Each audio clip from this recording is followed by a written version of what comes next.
সন্তান কখন কি চাইবে মা এবং বাবার মনের মধ্যে কিন্তু জানা হয়ে যায়। কথা বলেন ঠিক কিনা?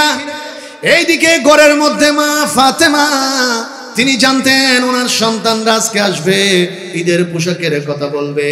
তিনি এটা আগে থেকে মা হিসেবে জেনে গিয়েছেন, বুঝে গিয়েছেন।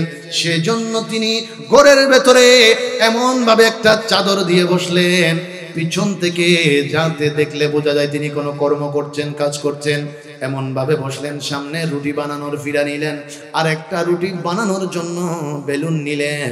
তবে রুটি বানানোর জন্য যেই আটা কিংবা ময়দার প্রয়োজন, আল্লাহর নবীর মেয়ের ঘরের মধ্যে ওই ময়দা কিংবা আটা নাই। আমার বাবারা মুআজ্জিজ হাজিরিন, এখন যদি একজন রিকশাওয়ালা বাবার কথা বলি, তিনি দিনমজুর হতে পারেন, উনি ঘরের মধ্যে টাকা পয়সা কম থাকতে পারে, দামি কোনো খাবার দাবার মাছ মাংস তার ঘরে না থাকতে পারে, অন্তত সাদা চাউলের ব্যবস্থা কিন্তু সকলের ঘরে কম বেশি থাকে।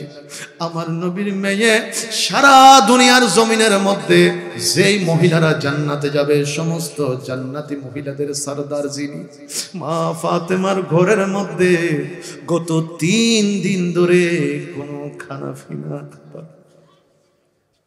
খাতুনে জান্নাত মা ফাতেমা জানতেন সন্তানরা এসে পোশাক চাইবে, আর আমি ফাতেমার ঘরের মধ্যে তো পোশাকের ব্যবস্থা নাই।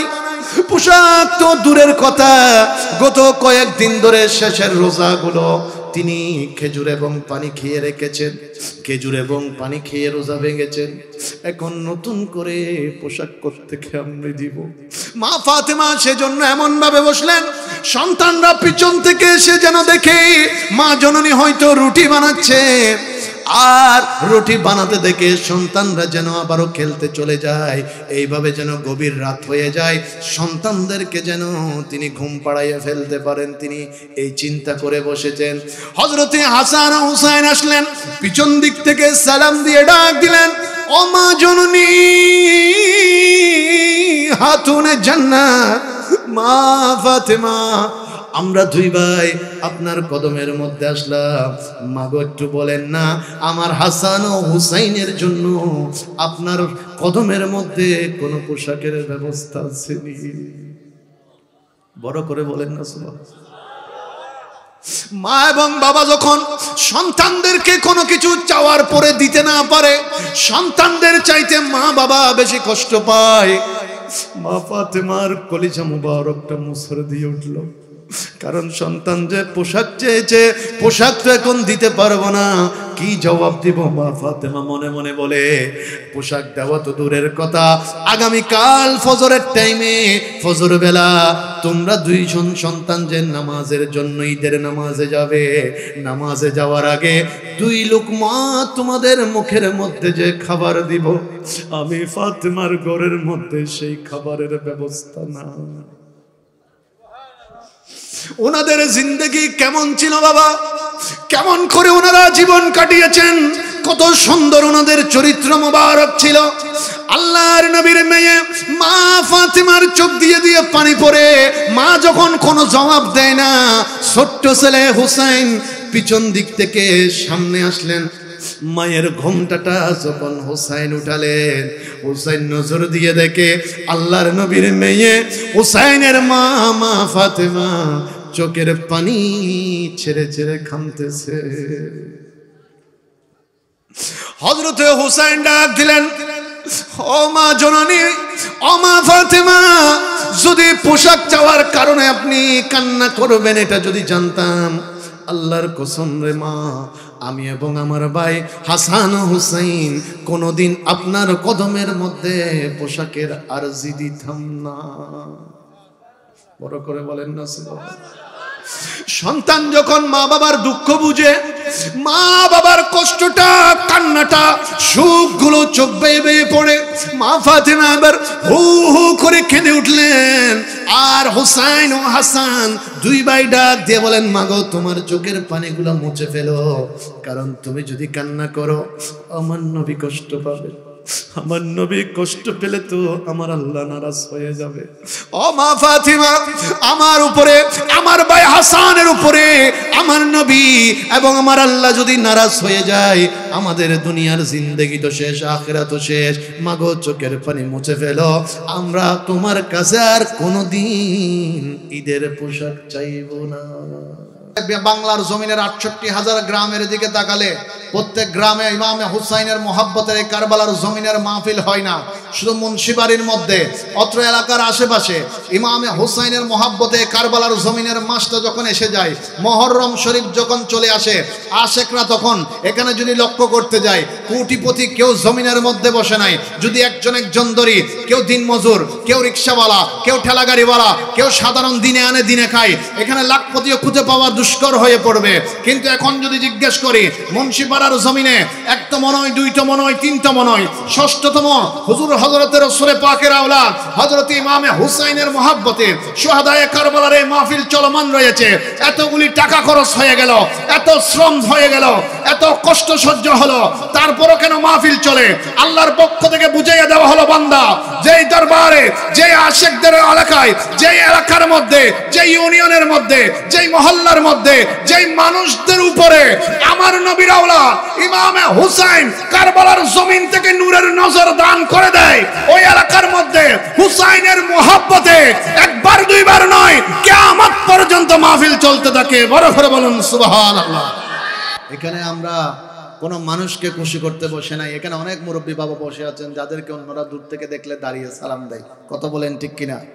কিন্তু এখানে জমিনে বসে আছে। বাবা, আপনার ঘরে মাইকের আওয়াজ যায় না? বলো হুজুর যায়। তো এত কষ্ট করে এখানে গরমের ভেতরে কেন বসে আছেন?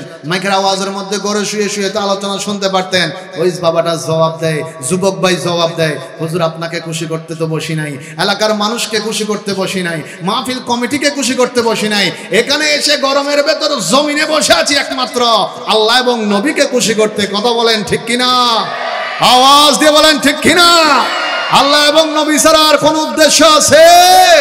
সেই জন্য আছে কি বলে, হৃদয়ের জানালাটা খুলে দাও না, হৃদয়ের প্রভুর প্রেমে মন সাড়া দাও না, প্রভুর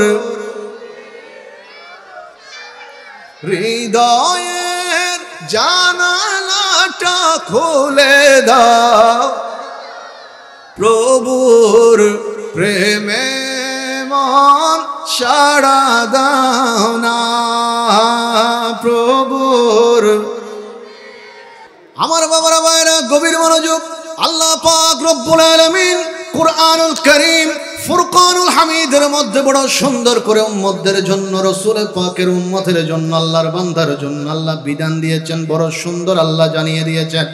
আসুন আমার বাবারা জবান খুলে কোরআন তেলাওয়াতের চেষ্টা করি, কারণ আল্লাহর নবী কামলি ফালা নবীজি হাদিসে মুবারাকার মধ্যে ঘোষণা দিয়েছেন, কিয়ামত পর্যন্ত যে আমার উম্মতরা দুনিয়ার জমিনের মধ্যে কোরআনুল কারীম তেলাওয়াত করবে, হাসরের ময়দানে ওই গুনাহগার মানুষটার জন্য কোরআনুল কারীম সুপারিশ করে করে জাহান্নাম থেকে তাকে জান্নাতে নিয়ে যাবে। সুবহান। আরো বড় করে বলেন না সুবহানাল্লাহ। বলেন কোরআনের ক্ষমতা আছে না নাই? আরো বড় করে বলেন আছে না নাই? কোরআনের মালিক কে? মহব্বতে বলেন মালিক কে? আমার বাবারা আসুন জবান খুলে পড়ি, আউযু বিল্লাহি মিনাশ বিসমিল্লাহি কুল লা আসআলুকুম আলাইহি আজরান ইল্লাল মাওয়াদ্দাতা ফিল কুরবা। সুবহানাল্লাহ। বলেন না সুবহানাল্লাহ। আল্লাহ তার মাহবুব নবীকে জানিয়ে দিচ্ছেন, ও আমার নবী, আপনি আপনার উম্মতদেরকে বলে দেন, ও আমার উম্মতরা, আমি আল্লাহর নবী তোমাদের জন্য ইসলাম নিয়ে আসলাম, কোরআন নিয়ে আসলাম, হাদিস নিয়ে আসলাম, নামাজ নিয়ে আসলাম, রোজা নিয়ে আসলাম, হজ নিয়ে আসলাম, যাকাত নিয়ে আসলাম। শুধু তাই নয় উম্মত রে, আমি আল্লাহর নবী এসে তোমাদেরকে আল্লাহর পরিচয়টুকু দিয়ে দিলাম, জানিয়ে দিলাম। আল্লাহ যে নিরাকার জানিয়ে দিলাম, আল্লাহর মতো আর কেউ সৃষ্টিকর্তা নয় জানিয়ে দিলাম, আল্লাহর কোন পথের মধ্যে তোমরা চলবে জানিয়ে দিলাম, জান্নাতের কথা জানিয়ে দিলাম, জাহান্নামের কথা জানিয়ে দিলাম। ও আমার উম্মত, এই দুনিয়ার জমিনের মধ্যে তুমি উম্মতের মহাব্বতের মধ্যে পড়ে আমি আল্লাহর নবী উহুদের ময়দানের মধ্যে নিজের দন্দান মোবারক শহীদ করে দিলাম। তাইফের জমিনের মধ্যে তিনবার বেহুশ হয়ে গেলাম, রক্ত মোবারক জড়িয়ে দিলাম তুমি উম্মতকে ভালোবেসে, তুমি উম্মতের মহাব্বতে। ও আমার উম্মত, এই যে তোমাদের জন্য আমি নবী এত কষ্ট করলাম, আল্লাহ কোরআন আমার নবীকে শিখাইয়া দিয়ে বলতেছেন, ইয়া রাসূলুল্লাহ আপনি বলে দেন এত কিছুর বিনিময়ে, এই রক্ত জড়ার বিনিময়ে, ওই যে তাইফের জমিনের বেহুশের বিনিময়ে, উহুদের ময়দানের দন্দান মুবারক শহীদের বিনিময়ে আমি আল্লাহর নবী তোমাদের কাছে টাকা চাই না, পয়সা চাই না, ধন চাই না, সম্পদ চাই না। আল্লাহ শিখাইয়া দিয়ে বললেন, ইয়া রাসূলুল্লাহ আপনি বলে দেন আমি তোমাদের পক্ষ থেকে শুধু একটা জিনিস চাই, তোমরা আমার আহলে বাইতে রাসূলদেরকে নিজের জানের চাইতে বেশি বেশি ভালোবাসবে। সুবহান, আরেকটু বড় করে বলেন না সুবহানাল্লাহ। বলেন আহলে বাইতে রাসূলের ভালোবাসা আমাদের অন্তরে আছে না নাই? হযরতে খাতুনে জান্নাত মা ফাতেমা, হযরতে শাহেনশাহ ওয়ালায়াত মাওলাই আলী করমাল্লাহু তাআলা ওয়াজহুল করিম, হযরত ইমামে হাসান, হযরত ইমামে হুসাইন, আল্লাহর নবীকে আল্লাহ কোরআনে শিখাইয়া দিচ্ছেন, ইয়া রাসূলুল্লাহ আপনি বলেন এই চারজনের মহব্বত আপনি চান। সুবহানাল্লাহ, কোরআনে আল্লাহ শিখাইয়া দিচ্ছেন নবীকে, হুজুর আর বিনিময় কিছুই লাগবে না, শুধু এগুলোই লাগবে। তো সেজন্য আমি বলছি আজকে যারা মুন্সিবাড়ির জমিনে মেহফিল সাজিয়েছে তরুণ সঙ্গের ভাইয়েরা, এবং যারা উপস্থিত হয়ে আল্লাহর মাহবুব নবীর নাতির এই বাগানের মধ্যে বসেছে, প্রত্যেকে দুনিয়ার কারো হুকুম পালন করে নাই, স্বয়ং আল্লাহর হুকুম পালন করার জন্য বসেছে। বড় করে বলুন সুবহানাল্লাহ, আরেকটু বড় করে বলেন না সুবহানাল্লাহ। এখানে আসলে খুশি হবেন কে? মহাব্বতে বলেন কে? রাস্তা দিয়ে একটু বুড়ি কেঁড়া দিত, নবী কেঁড়া ফুরিলে বুড়ি কি দিত? খুশি। আচ্ছা এবার আর হতার বুঝিয়ে না জবাব দিবেন, এই রোড ইবে অনারার মুন্সিবাড়ি রোড ইবের যদি মসজিদ সিঁড়ির গোড়ার যদি আজি ইয়া উড়িবের টাইমত আতিককে যদি উঁচু ঠাইন দেয়, আগামী হালি ইয়া এলে তাড়াহুড়া করে উড়িবেন না, একখানা সাইজে উড়িবেন, খিললে অনেক গতা হালিয়ে কি হাইন দেয়, অনে আজি সতর্ক হয়ে যাবেন, খিললে গতা হালিয়ে আই উঁচু ঠাই দিই, আজি আর তুই সতর্ক অম্পরিমন হলে বেতা পাই দিই।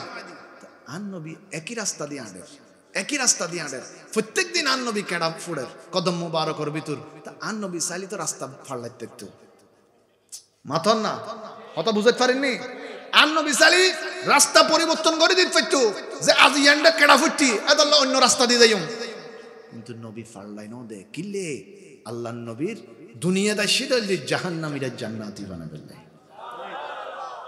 একদিন গাইয়ে, দুই দিন গাইয়ে, 3 দিন গাইয়ে, 4 দিন গাইয়ে, 5 দিন গাইয়ে, মাসখানিক গাইয়ে নবী কেডা ফুডের বুড়ি খুশিয়র আনন্দ ফার লুকি লুকি সার। একদিন দয়াল নবী দেখাত দে কেডা নাই, নবী সুন্দরভাবে গেয়ে আল্লাহ রসুল সাল্লাল্লাহু আলাইহি ওয়াসাল্লাম নামাজ আদায় করছি, নামাজ আদায় করিয়ে নেয় আল্লাহ নবী বুড়ি মহিলার ঘরের দরজাত যাই, টক টক করে আওয়াজ দিয়ে হদে ঘরের মধ্যে আসন্ন হনে এই হনদেরই বুড়ি অসুস্থ বিছানার মধ্যে শুয়ে দেখি নবীর আওয়াজ কণ্ঠ মোবারক উনিয়ে নেয়, সাথে সাথে শরীর হাফন শুরু হয়ে গিয়ে অবু আখেরি নবী মনে হয় জানি গেছি আই যে কষ্ট ফেবেললে কেডাগুন দিলাম আর তো আজিয়ে বিচরব, আর মনে হয় আর কোনো রাস্তা নাই, যাবের কোনো রাস্তা নাই, বড় ধরনের একখানা আঘাত পাইম, আজিয়ে মনে হয় আর শাস্তি দিব, আজিয়ে কঠিন শাস্তি দেব। আর নবী বুড়ির হাসে যায়, মাথা তাত বলে দি ডাক দিয়ে হদ দেয় অনর শরীর গানের অবস্থা। বুড়ি ডরাত দেয় নবী শাস্তি দিব, আর আল্লাহ নবী ডাক দিয়ে হদ দেয় তোমার শরীরের কি অবস্থা, হোস বললে তুই সিদি বুড়ি সগুর ভানি সারি দিয়ে আল্লাহ নবীর কদম ধরে হদ ইয়া রাসূলুল্লাহ সিনিত না ভারি, এতদিন পর্যন্ত কষ্ট দিলাম, আজি আয়নে শাস্তি দিতে পারতেন তাও না দন, বরং আয়নে হোস বললেন অনর হাত মুবারক শরীরের মধ্যে লাগতে দেরি জিয়ানা তো কোন শান্তি আছিল ইয়ান সব দূরে গিয়ে গই। বড় করে হন সুবহানাল্লাহ, আর একখানা বড় করে হন সুবহানাল্লাহ। আর ওই রহমতুন নবী ভাই খুশি না বেরাজ, খুশি না নারাজ? ডাইন হাত তুলে হন খুশি না নারাজ? ত্রিভুবনের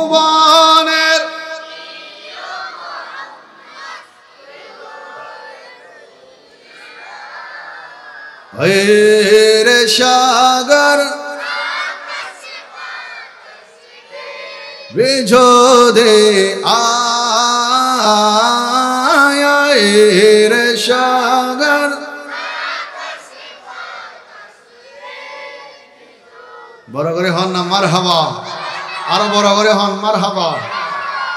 রাত বেশি এগিয়ে বাজি সরাসরি ডাইরেক্ট আলোচনা 2-3 মিনিট হয়ে ফেলালি অনারত্ন মনোযোগ আসতো না, তাহলে একখানা ঘুরে ফিরে আনন্দ করে দেয়, একখানা মনোযোগ দন রসিকতা সুদারা উজুরক করে বৎসমে আতিককে চূড়া হাডো অল্প স্বল্প গড়ি দিন খুদ আর রসুল সাল্লাল্লাহু আলাইহি ওয়াসাল্লাম সাহাবায়ে কেরামুল্লাহ রসিকতা গজ্জি সুবহানাল্লাহ। আল্লাহ নবী সাল্লাল্লাহু আলাইহি ওয়াসাল্লাম একখান দাওয়াতত গিয়ে দাওয়াতের মধ্যে আল্লাহ নবী সাল্লাল্লাহু আলাইহি ওয়াসাল্লাম প্রত্যেকের সামনে হাজুর দিয়ে হাজুর খুব মনোযোগ হাজুর দিয়ে রসুলের বাগর ফাঁসে জিবে বসিবে হযরতে খাতুন জান্নাত মা ফাতেমাতুজ জাহরার স্বামী হযরতে মুমিন মুসলমান কলর ইমাম হযরতে সাইয়্যিদনা মাওলা আলী শের খুদা সুবহানাল্লাহ। অর্থাৎ আন নবীয়ত নবীর মাইয়া জামাইডা হদি ব্যাকুনের সামনে হাজুর আছে, ব্যাকুনে যারা যারা দাওয়াতত নবীর মানে গিয়ে সাহাবায়ে কেরাম ব্যাকুনে কি হার হাজুর হাজুর হার হাইয়ানা বিসিগো সামনে রাহের হাজুর হার বিসিগো সামনে রাহের। আল্লাহ নবী সাল্লাল্লাহু আলাইহি ওয়াসাল্লাম নিজের বাগর মধ্যে জিন সামনে হাজুরের বিসি জমি আন নবীর সামনে আন নবী এগুনগুন আস্তে করি মাওলা আলী শের খুদা রতন মাইয়া জামাইর মানে মিলে ফেলি সুবহানাল্লাহ। তারপর আন নবী ডাক দিয়ে হদ্দা আলী ব্যাকুনে সোনা হাইতো নবসি না হদ্দে ইয়া রাসূলুল্লাহ অবশ্যই ব্যাকুন বসি। আন নবী হদ্দে আলী তুই তো বড় ফেটুক সুবহানাল্লাহ। ফেটুক মানে আর সিটেঙ্গে হতা যদি হয়ে যায় হতে ফেট্টো হয়ে দেরি হয়তো তুই তো বড় ফেটুক হয়তো ইয়া রাসূলুল্লাহ নাইলে হইন দে হদ্দা আলী সোনা ব্যাকুনের সামনে হাজুরুল বিসি হদুন আর তোমার সামনে হদুন সুবহানাল্লাহ না হদ্দা আন নবী হদ্দা হারেন মাইয়া জামাই হযরত মাওলা আলী রে যা আলী ব্যাকুন তুই বেশি আয়ু বিসি ব্যাকুন তোর সামনে তুমি বেশি ব্যাকুন তুমি বেশি। মাওলা আলী শের খুদা মুস্কি হাসি দিয়ে সুবহানাল্লাহ। আর এলাকার যদি হন ওরে যদি জামাইরে গেন হয়তো জামাইয়া ডাক দেব দমল তোমার মাইয়া 2 দিনের বাদ বন্ধ করে দিন হব না হইব সম্পর্ক হত সুন্দর হয় সন আন নবী আনারা কি শিখেন আন নবী সাল্লাল্লাহু আলাইহি ওয়াসাল্লাম যাতে মাওলা আলীর হই আলী তুই ব্যাকুন তুমি বেশি হাইও তুই তো বড় পেটুক তোমার সামনে বেশি বেশি। মাওলা আলী সেরা হতো ইয়া রাসূলুল্লাহ অন এত আপতুন আরো বড় পেটুক। আল্লাহ নবী হদ আলী এলে হইও দে হদ ইয়া রাসূলুল্লাহ আয় তো হাই দি অন্তত বেশি গুণ হলে সামনে রেখি অন তেন ভাবে হাই অন্ত আমার সামনে বেশি গুণ অন তো বেশি সহায় বলিয়ন ইয়ানদের রসিকতা ওগো মহব্বত ইয়ানের দ্বারা মহব্বত বাড়ে। কারণ অবাজে লাইতর 1-1.5 বাজে মানুষ এদুগুনের বয়রা হন ইনা তো সহজ বিষয় না। যাই হোক তার মানে আমি বহুত লম্বা আলোচনা লাইফ শেললে ন আর ভাই আহিমত তাই আমার খেদমত তুমি বিদায় লইম একখান জিনিস মনে লাহিবে না বাজি এন্ডে বসিদি রসুলে পাক সাহেব আল্লাহ কামলি ওয়ালা রহমত ওয়ালা নূর নবীজির নাতি হযরত ইমামে হুসাইনের ভালোবাসা জিয়তুন হতা শুরু করে সাইড লরি গিয়ে গভীর মনোযোগ। আল্লাহর নবী খুতবা দিচ্ছিলেন মসজিদ নববী শরীফের ভেতরে হঠাৎ কোন আল্লাহর নবী নজর দিয়ে দেখলেন ছোট্ট ছোট্ট 2 ভাই 4 এবং 5 বছরের 2 ভাই হযরতে ইমামে হাসান ও হুসাইন মসজিদের ভেতরে ঢুকতেছে।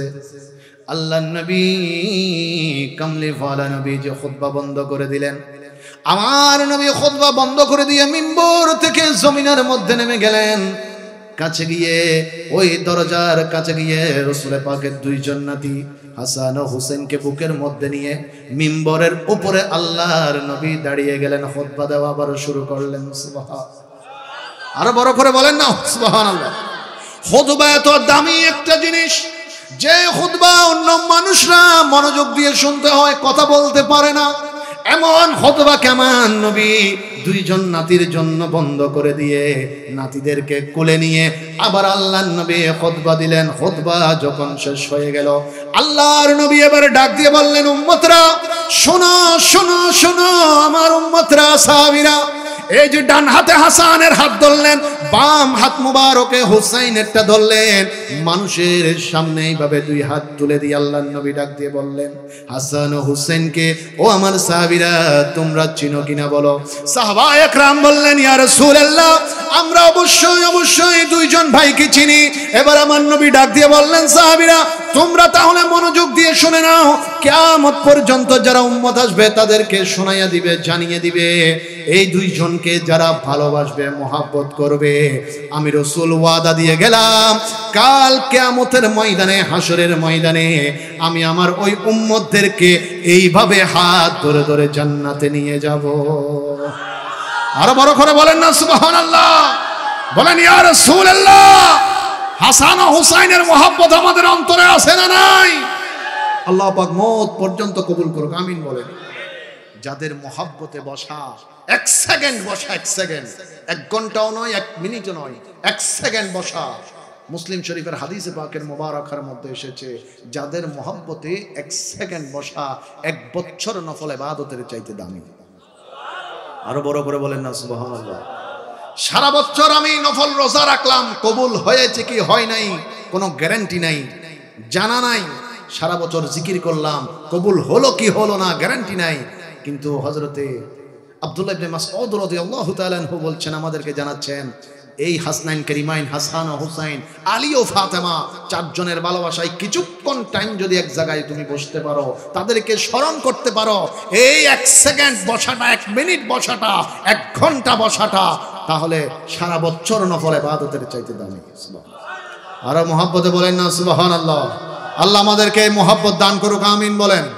আরো বড় করে বলেন না আমিন। সালাতুন ইয়া রাসূলুল্লাহ, সালাতুন ইয়া রাসূলুল্লাহ, আলাইকুম আসসালামুন ইয়া। আমার বাবারা দেখুন, গভীর মনোযোগ, সময় সংক্ষেপ। আল্লাহর নবী একদিন মজলিসের মধ্যে সাহাবায়ে কিরামদেরকে নিয়ে বসলেন। হঠাৎ করে একজন সাহাবী খেয়াল করে দেখলেন, আমার নবী কামলিওয়ালা রাসূল সকলের দিকে তাকাচ্ছেন, কিন্তু ওনার দিকে কোনো নজর দিয়ে দেখছেন না।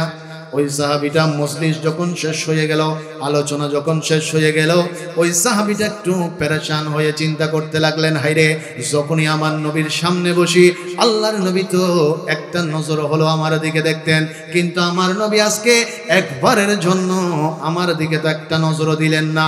ওই সাহাবী পেরেশান হয়ে গেলেন। দৌড়তে দৌড়তে হযরত সিদ্দিক আকবরের ঘরের মধ্যে গেলেন। চোখের পানিগুলো ছেড়ে আবু বকর সিদ্দিকের ঘরের সামনে দরজার মধ্যে আঘাত করে আবু বকর বের হলেন, আর ডাক দিয়ে বললেন, সাহাবীরে। সাহাবী বলতে লাগলেন, ভাই আবু বকর, আল্লাহর নবী মনে হয় আমার উপর সামান্য নারাজ হয়েছেন। আল্লাহর নবী অন্যদিন আমি যদি নবীর সামনে বসি, আল্লাহর নবী তো কিছুক্ষণের জন্য হলো আমার দিকে তাকায়, কিন্তু আজকে একবারের জন্য আমার দিকে আমার নবী তাকায় নাই। ও ভাই আবু বকর, না জানি আমার নবী কেন জানি আমার সাথে গুসা হয়েছে, রাগ হয়েছে।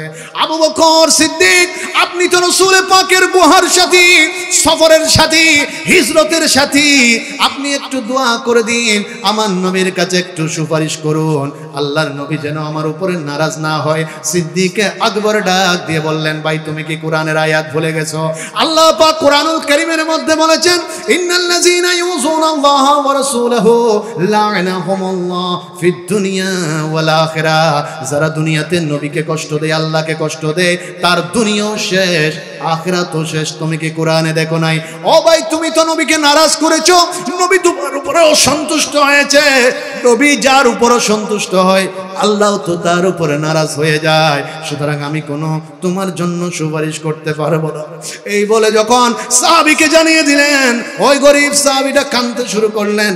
ওমরের ঘরের দরজায় গেলেন, ওমরও একই কথা বলিয়ে দিলেন। হযরত উসমানের ঘরের দরজায় গেলেন, উসমানও একই কথা বলে দিলেন, আমি সুপারিশ করতে পারবো না, কারণ আল্লাহ এবং নবী যদি আমার উপরও নারাজ হয়ে যায়, আমার তো সবকিছু আমল শেষ হয়ে যাবে, আমার নামাজ রোজা হজ যাকাত ধ্বংস হয়ে যাবে। এবার ওই গরিব সাহাবী কোনো পথ না দেখে হযরতে মাওলা আলী শের খুদার ঘরের দিকে দৌড়তে লাগলেন।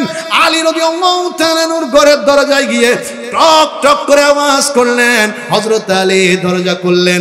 ওই সাহাবীটা কাঁদতে কাঁদতে হযরত আলীকে বললেন, রাসূলের কাছে একটু সুপারিশ করে দেন। হযরত আলী বললেন, ও ভাই, আমিও তো কোনো সুপারিশ করতে পারবো না, যেখানে হযরতে সিদ্দিক করে নাই, উমর করে নাই, ওসমান করে নাই, আমি আলীও সেখানে করতে পারবো না। তবে তুমি যদি সত্যিকার অর্থে নবীকে খুশি করতে চাও, আমি একটা পথ দেখাইয়ে দিতে পারি। ওই সাহাবী একটা মুস্কি হাসি দিলেন, খুশি হয়ে জিজ্ঞেস করলেন, ও ভাই হযরত আলী, তাড়াতাড়ি বলেন না, কি করলে আমার নবী খুশি হবে, কি করলে আমার নবী রাজি হবে? মাওলা আলী শের খুদা বললেন, তাহলে কান দিয়ে শোনো শোনো শোনো, সত্যিকার অর্থে যদি তুমি আমার নবীকে খুশি করতে চাও, আমার সন্তান হাসান ও হুসাইনকে খুশি করে দাও। আর একটু বড় করে বলেন না সুবহানাল্লাহ। সত্যিকার অর্থে যদি নবীকে খুশি করতে চাও, রাজি করতে চাও, তাহলে আমার দুইটা কলিজার টুকরা আওলাদ সন্তানদেরকে খুশি করে দাও, নবী খুশি হয়ে যাবে। এবার সাহাবী দৌড়তে দৌড়তে, গরিব মানুষটা দোকানের মধ্যে গেলেন, বাজারে গেলেন, ছোট্ট বাচ্চার পছন্দের কয়েকটা জিনিস কিনলেন। জিনিস কিনে মাওলা আলীর ঘরের দরজায় এসে বললেন, ভাই আলী, দুইজন সন্তানকে একটু ঘরের বাইরে বের করে দেন। হযরত ইমামে হাসান ও হুসাইনকে যখন বাইরে বের করে দেওয়া হলো, ওই গরিব সাহাবীটা বুকের মধ্যে নিলেন, রাস্তার এক কোনায় নিয়ে দুই ভাইকে পছন্দের জিনিসগুলো হাতে দিলেন, আর কপালের মধ্যে চুমো দিতে লাগলেন। ওই রাস্তা দিয়ে আমার মদিনাওয়ালা হেঁটে যাচ্ছে। নবী যখন দেখলেন ওই গরিব সাহাবী আল্লাহর নবীর নাতিদেরকে আদর করছে, নবী কাছে গেলেন, সাহাবীকে বুকে লাগালেন, আর ডাক দিয়ে বললেন, সাহাবী রে, আমার নাতিদেরকে যখন তুমি মহব্বত করেছো, আমি নবী তোমার উপরে খুশি হয়ে গেছি। চিৎকার দিয়ে বলেন সুবহানাল্লাহ।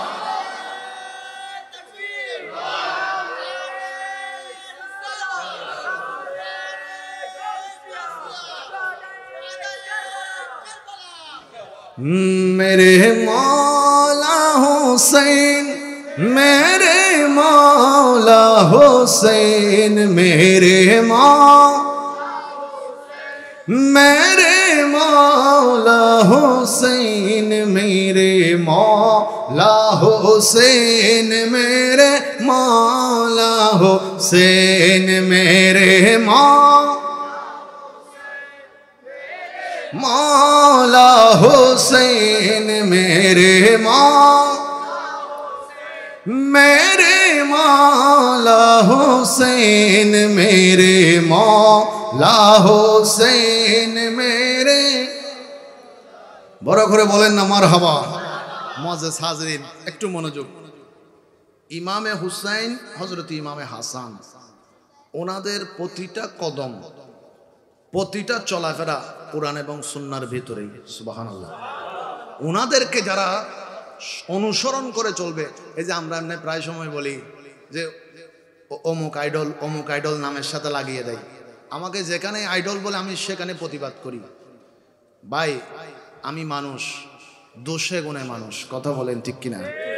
আপনি যদি আমার দোষ লিখতে শুরু করেন, আপনার খাতা কলম হয়তো শেষ হয়ে যাবে, দোষ শেষ হবে না। এতগুলি দোষ মানুষ হিসেবে আমাদের ভেতর।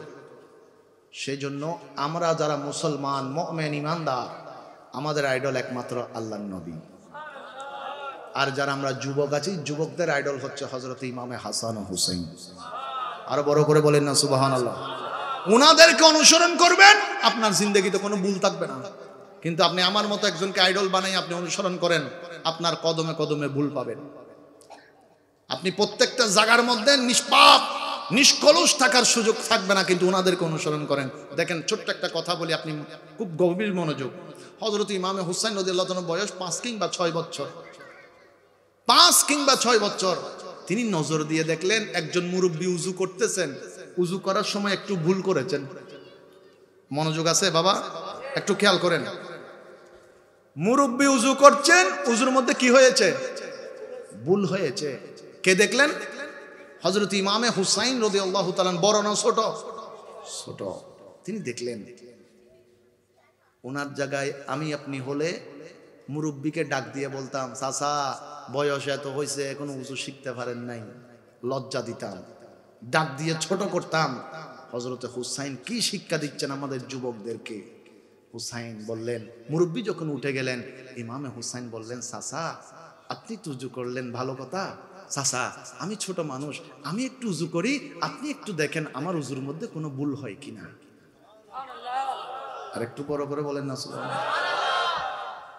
কেউ কাউকে সম্মান দিলে ছোট হয় না, কেউ কাউকে ইজ্জত দিলে ছোট হয় না। আল্লাহ তার ইজ্জত বাড়িয়ে দেন। হযরতে হুসাইন যখন উজু করলেন, উজু করে উঠতে দেরি মুরব্বিটা হযরতে হুসাইনকে কোলের মধ্যে নিয়ে পুরো মুখে চুমু দিতে লাগলেন, আর বলতে লাগলেন, ও হুসাইন, আপনি যে শ্রেষ্ঠ নবীর শ্রেষ্ঠ নাতি, শ্রেষ্ঠ আওলাদ, তার মধ্যে কোনো সন্দেহ নাই। চাইলে সবার সামনে আমাকে দেখিয়ে দিয়ে অসম্মানী করতে পারতেন, বেইজ্জত করতে পারতেন, লজ্জা দিতে পারতেন, তা দেন নাই। নিজে এত সুন্দর করে উজু করেছেন, আমি বুঝে গেছি আমার উজুর মধ্যে ভুল ছিল।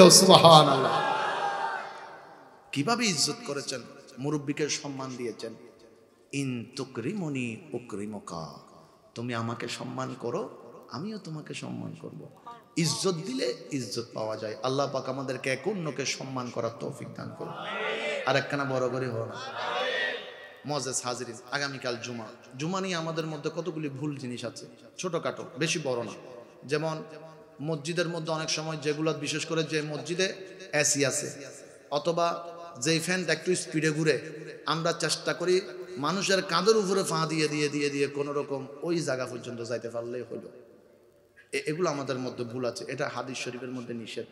তবে তার জন্য একটা কাজ করতে হবে, আমরা যারা আগে মসজিদে যাই আমরা আগে গিয়ে আগের কাতারগুলো ফিল আপ করে ফেলতে হবে।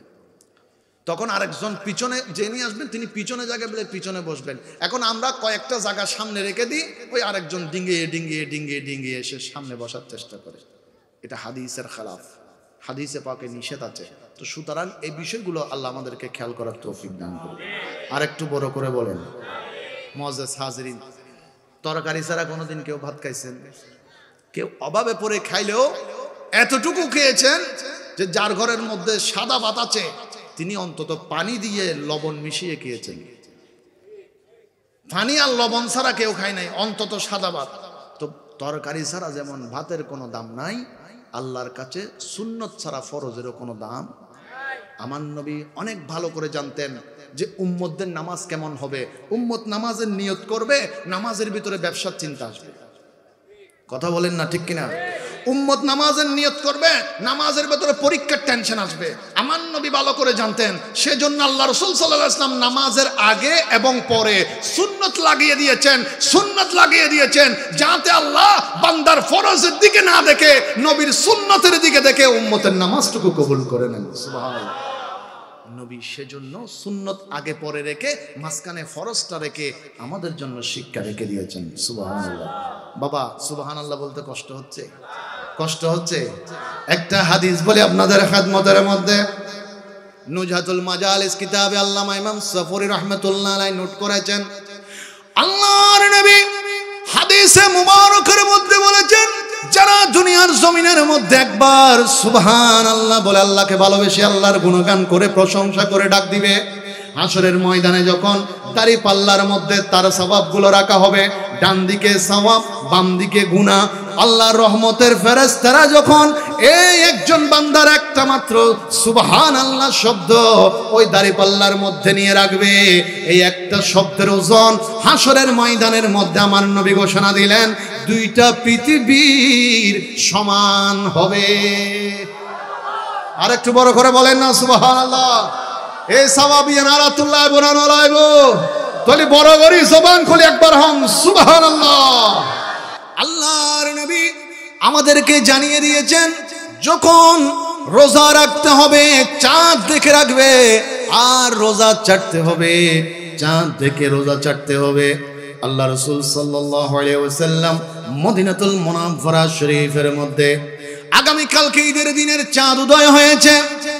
আমার বাবারা, এই বাংলার জমিনের মধ্যে বেশিরভাগ আমরা মুসলমান জাতি, আমরা মুসলিম ধর্মের অনুসারী। এতগুলো মুসলমানের মধ্যে যখন আকাশের মধ্যে ঈদের চাঁদটা শাওয়াল মাসের চাঁদ উদয় হয়, ছোট বড় সবাই যখন চাঁদটা দেখি, যারা ছোট আছে তারা চাঁদ দেখে বেশি বেশি খুশি হয়। কথা বলেন ঠিক কিনা? বড়দের তেমন খুশি থাকে না, ছোটদের খুশি অনেক বেশি পরিমাণে থাকে।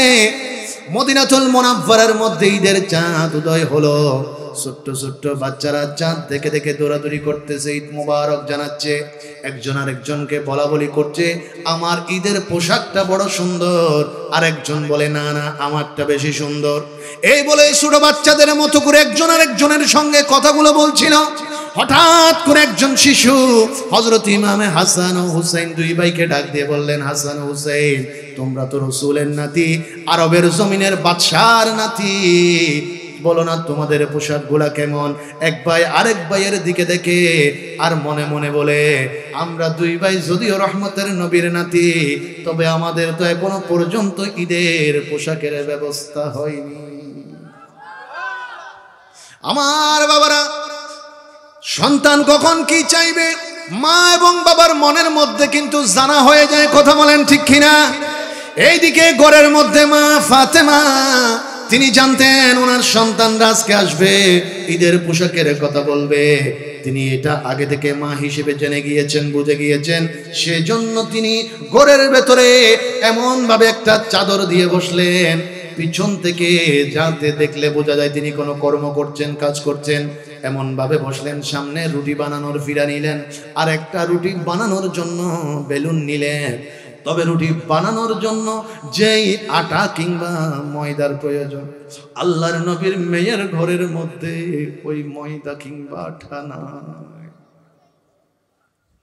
আমার বাবারা মুআজ্জাজ হাজিরিন, এখন যদি একজন রিকশাওয়ালা বাবার কথা বলি, তিনি দিনমজুর হতে পারেন, উনি ঘরের মধ্যে টাকা পয়সা কম থাকতে পারে, দামি কোনো খাবার দাবার মাছ মাংস তার ঘরে না থাকতে পারে, অন্তত সাদা চাউলের ব্যবস্থা কিন্তু সকলের ঘরে কম বেশি থাকে।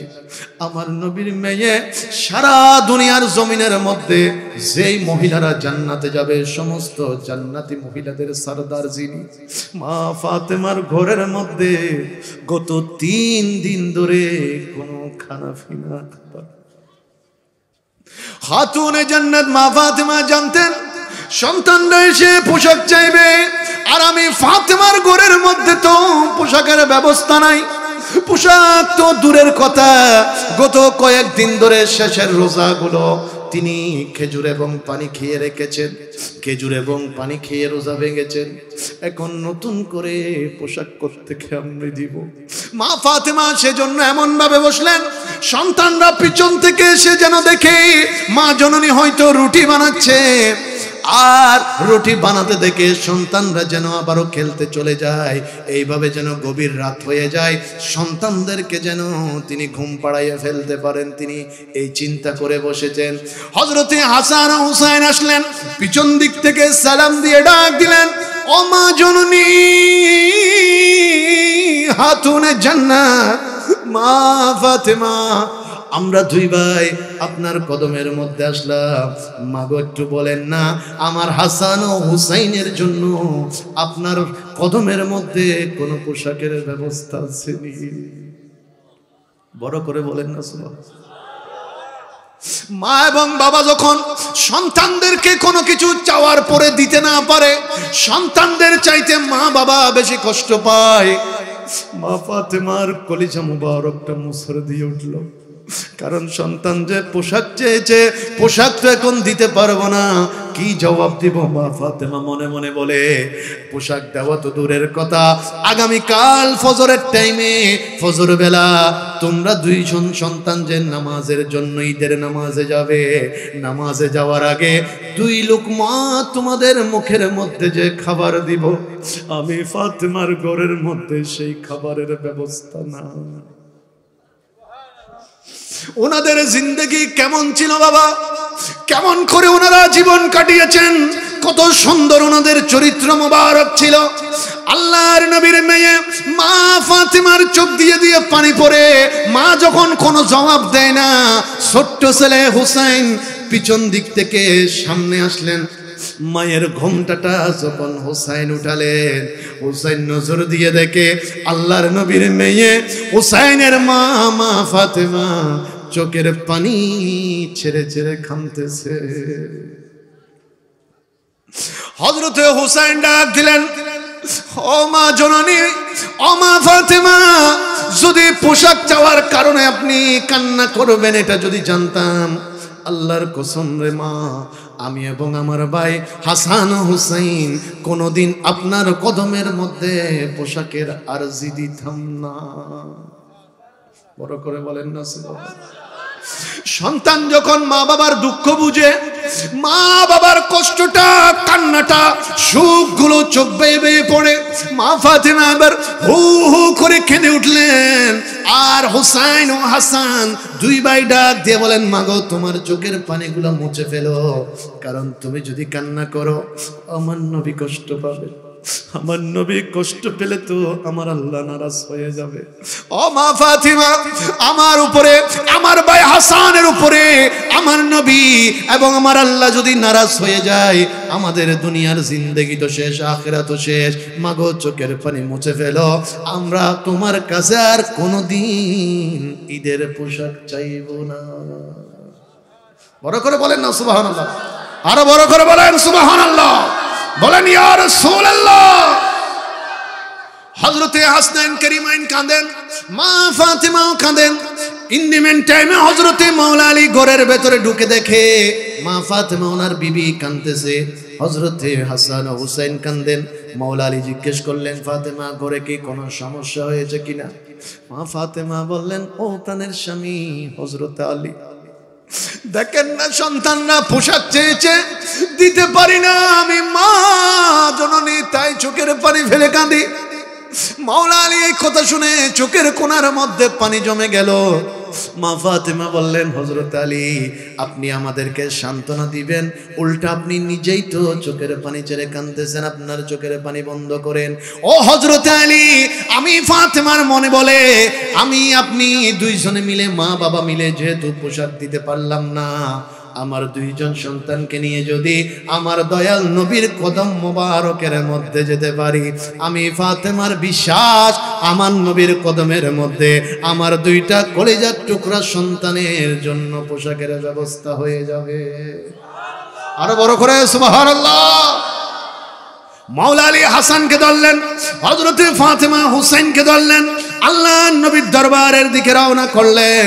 এইদিকে আমার আল্লাহ পাক রব্বুল আলামিন হযরতে জিবরাইলকে ডাক দিয়ে বললেন, জিবরাইল আমার নবীর দুইজন নাতি নবীর কাছে যাচ্ছে পোশাকের জন্য। ও জিবরাইল, না দুইজন নাতি নানার কাছে পৌঁছার আগে তুমি জান্নাতের মধ্যে চলে যাও, আর জান্নাতের মধ্যে গিয়ে লাল সবুজের দুইটা পোশাক প্যাকেটের মধ্যে নিয়ে লাল পোশাকের ভেতরে কারবালার জমিনের কতগুলো মাটি নিয়ে আল্লাহর নবীর কদম মুবারকের মধ্যে উপস্থিত হয়ে যাও। সুবহান। মা ফাতেমা, হযরত আলী, হাসান ও হুসাইন চারজন মিলে নবীর কদম মুবারকের মধ্যে গিয়ে দাঁড়ালেন আর ডাক দিয়ে বলতে লাগলেন, আসসালাতু আসসালামু আলাইকা ইয়া রাসূল। একটু মহব্বতে, গভীর রাতে নবীকে একটা মহব্বতে সালাম দেন, আসসালাতু সাইয়্যিদি ইয়া হাবিব। আল্লাহর নবী দুই জানু হয়ে বসে আছেন, দুইজন নাতি নবীর দুই কোল মুবারকের মধ্যে, রান মুবারকের মধ্যে গিয়ে বসলেন। দুই ভাই নবীর দাড়ি মুবারক টানতে শুরু করলেন। এক ভাই বলে আমি আগে আদর করব, আরেক ভাই বলে আমি আগে আদর করব। আমার নবী ডাক দিয়ে বলে, তোমরা দুই ভাই নবীর কাছে সমান, তোমরা দুজন আমি নবীকে বড় বেশি বেশি আদর করো। সুবহান। হুসাইন ডাক দিয়ে বললেন, না না, আমার কাছে পোশাক চেয়েছি, দিতে পারে নাই, আপনার কদমে আসলাম, আমরা দুই ভাইয়ের জন্য কোনো জামা পোশাক আছে কিনা। জিবরাইল যখন পোশাক দুইটা রেখে যায়, আমার দয়াল নবী পোশাকের দিকে দেখে চোখের পানি ছেড়ে যায়। হুসাইন বললেন, না না, এতক্ষণ আমরা দুই ভাই কেঁদেছি পোশাক পাইনি বলে, আর আমার মা এবং বাবা কেঁদেছেন দিতে পারে নাই বলে, তবে আপনার খেদমতে তো দুইটা পোশাক দেখছি না না, তারপরেও আপনার চোখ মোবারকে পানি কেন? আমার নবী ডাক দিয়ে বলে, হুসাইন তোমরা দেখতে যাও, এগুলো সুন্দর সুন্দর ঈদের পোশাক, আর আমি নবী মুস্তাফা দেখতেছি এগুলো হচ্ছে শুহাদায়ে কারবালার পোশাক। আরেকটু বড় করে বলেন না সুবহানাল্লাহ, আরো বড় করে সুবহানাল্লাহ। ঈদের দিনে নতুন পোশাক, ঈদের দিনে নতুন পোশাক পরল সকলে, হাসান হোসেন কান্দেন না না পোশাক দাও বলে। ঈদের দিনে নতুন পোশাক, হাসান হোসেন কান্দেন না না পোশাক দাও বলে দয়াল নবী করলেন ধোয়া ও হে রব্বানা জান্নাত থেকে রহমতেরই পোশাক পাঠাও না লাল সবুজের সেই পোশাকে কারবালারি শান লাল সবুজের সেই পোশাকে শান ইমাম হুসেন শহীদ হলেন কারবালার ময়দান ইমাম হুসেন শহীদ হলেন মা ফাতেমার নয়ন মনি হযরত আলীর জান মা ফাতেমার নয়ন মনি হযরত আলীর জান ইমাম হুসেন শহীদ হলেন কারবালার ময়দান ইমাম হুসেন শহীদ হলেন বড় করে একবার বলেন মারহাবা সালাতুন ইয়া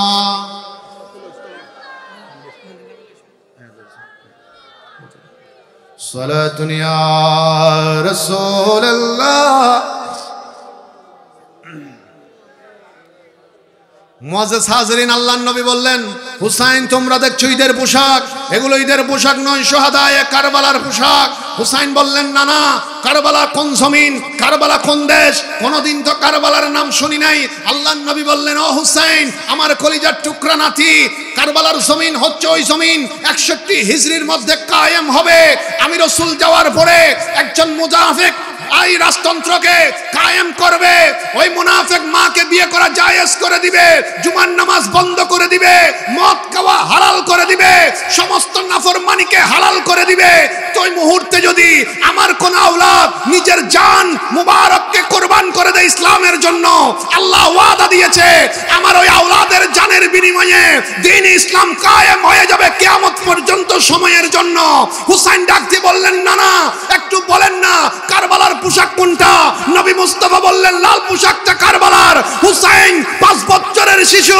কারবালার পোশাকটা হাতে নিয়ে নবীর কদমে দিয়ে বললেন ইয়া রাসূলুল্লাহ সত্যিকার অর্থে যদি আপনার কোন আওলাদের জানের বিনিময়ে কারবালার জমিনে ইসলাম জিন্দা হয় আমি হুসাইন আজকে ওয়াদা দিচ্ছি আমি হুসাইন কারবালার জমিনে আপনার উম্মতকে বাঁচানোর জন্য নিজের জান মুবারক কুরবান করে দিব বড় করে বলুন সুবহানাল্লাহ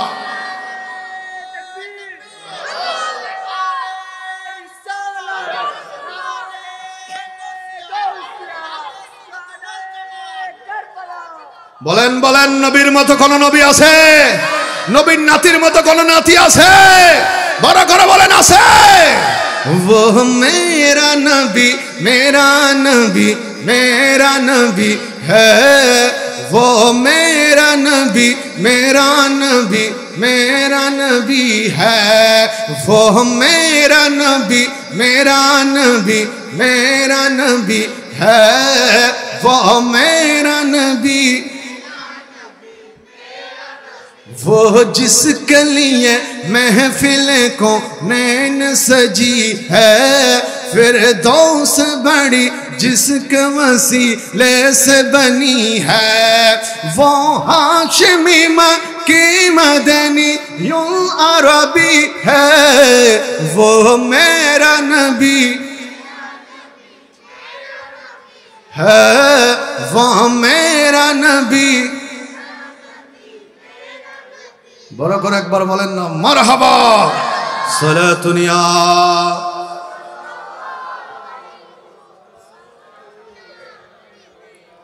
হুসাইন বললেন না না ওই মুহূর্তে ইমামে হুসাইন রাদিয়াল্লাহু তাআলা আনহু নানার কোলে হাসান ও নানার কোলে পোশাক পেয়ে খুশি দয়াল নবী হাসানের ঠোঁটে চুমু দিলেন হুসাইনের হলকুলে চুমু দিলেন হুসাইন বললেন না না আমি ছোট বলে আমাকে কম আদর করলেন আমার ভাই বড় বলে হাসানকে ঠোঁটে চুমু দিলেন কত সুন্দর আমার নবী ডাক দিয়ে বললেন ও আমার নাতি হুসাইন হাসানের ঠোঁটে চুমু দিনি শুধু হাসানকে যে বিষ পান করিয়ে শহীদ করে দেওয়া হবে আমি রাসূল হাসানের ঠোঁটে চুমু দিয়ে তার বিষের যন্ত্রণা নিচেই অন্তরের মধ্যে নিয়ে নিয়েছি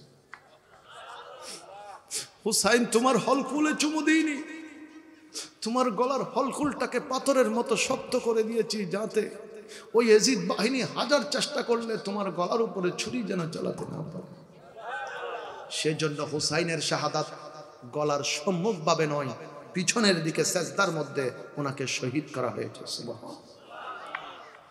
হুসাইন বললেন, না না, সব কথা তো হয়ে গেল, এখন একটা কথা বলেন না, কারবালার জমিনে আপনি কোথায় থাকবেন? নবী বললেন, কারবালার জমিনে আমি রসুল, তখন তো 61 হিজরিতে আমি রওজা একটা ওয়াদা দিতে হবে। নবী বললেন, হুসাইন কোন ওয়াদা দিলে তুমি শান্তি হবে, খুশি হবে? ইয়া রাসূলুল্লাহ, আপনি যে বললেন আপনি রওজা শরীফের ভেতরে থাকবেন, আমি হুসাইন কারবালায় থাকবো, মানতে পারলাম না।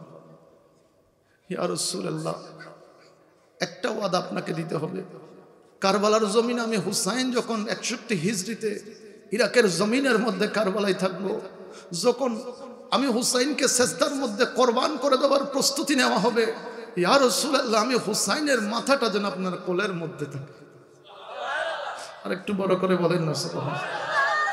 সেই জন্য শেখ বড় সুন্দর বলে, আখিরি সালাম লাও, আখিরি সালাম লাও, ও হে নানা জান, আপনারি হুসাইন যায় কারবালার ময়দান, আপনারি হুসাইন যায় কারবালার ময়দান। আখিরি সালাম লাও, আখিরি সালাম লাও, ও হে নানা জান, আপনারি হুসাইন যায় কারবালার ময়দান, আপনারি হুসাইন যায় কারবালা। না জানি ওই মুহূর্তটা কেমন ছিল, যেদিন ইমামে হুসাইন নবীর কদম থেকে জিয়ারত শেষ করে কারবালার দিকে রওনা করেছে।